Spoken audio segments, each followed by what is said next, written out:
Good morning. Our topic is all about managing chemical and pests. Let us begin in the importance of pests. Importance of pest control. Pests are attracted to food premises since they are an ideal habitat in which to live and reproduce. Since pests pose a significant health risk, pest control is extremely important. Inadequate control can lead to pest infestation and serious consequences to consumer health. Pest control is very important because insects carry disease. They can attack and contaminate the food intended for us, damage our belongings, and destructure premises such as electric cables. Pests carry viruses and bacteria and spread many forms of disease and harmful bacteria that can cause food poisoning and that require a long-term treatment. Let's proceed to the type of pests. There are many different types of pests that can pose a risk to human health or the commercial viability of your company. These include rats and mice. Rats and mice, it can also cause property damage and transmit disease that pose a threat to the public health. Cockroach. They are one of the most loaded pests, and for good reason. They are rapid reproduction capacity. They may also pick up debris and germs on their legs while crawling through sewage and other unclean places, which can then be easily transferred to food workstation, food processing equipment, thus increasing the chances of contamination. Flies. Different types of flies are known to be the carriers of over 100 harmful pathogens. They usually breed in decaying garbage and most unclean environments and then move to fresh food, thus contaminating them by spreading disease causing bacteria.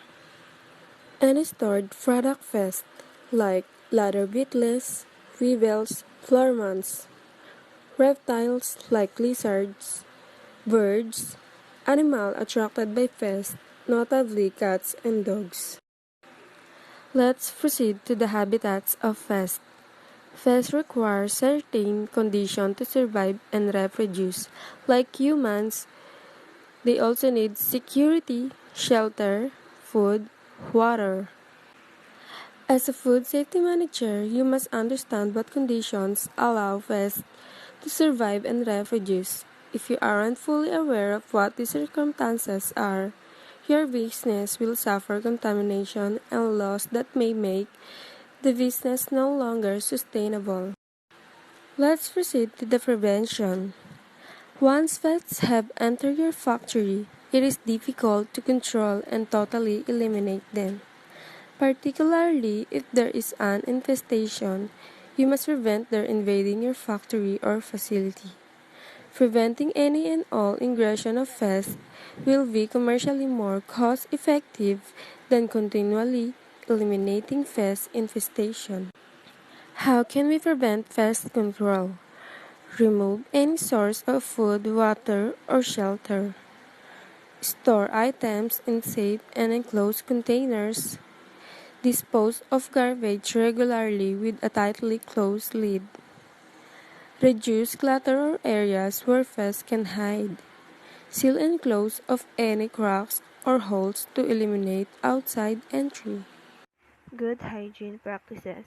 Denying pests food and shelter in your facility is another way of preventing infestation.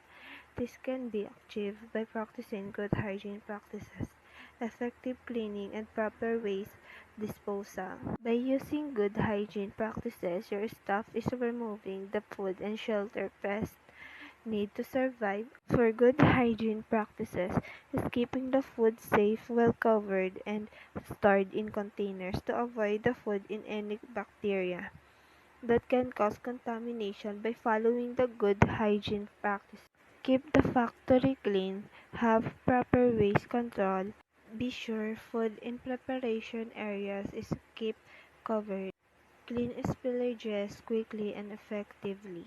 Be sure no food is left outside the facility. Keep food stored off the floor and away from walls. Be sure raw materials are checked upon intake and during storage. Be sure food is stored in pest-proof containers. Keep drains clean and screened. Allow no external shelter. Control of pests. Prevention methods should protect you from the ingression of pests. However, it is a good practice to ensure there are control measures in place to minimize the risk of pest infestation in your factory. As a food safety manager, you have a responsibility to ensure control measures are in place. For the control of pests, to control the pest, it should be protected from the ingression. There are two types of pest control. First, physical. Physical is getting rid of insects, removing or setting up barrier. Second, chemical is based on substances that are toxic. Inspection of raw materials for pests.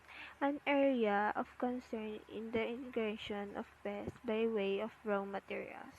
You must, as a food safety manager, be aware of your raw materials and possible pests that could live on or infest certain raw materials.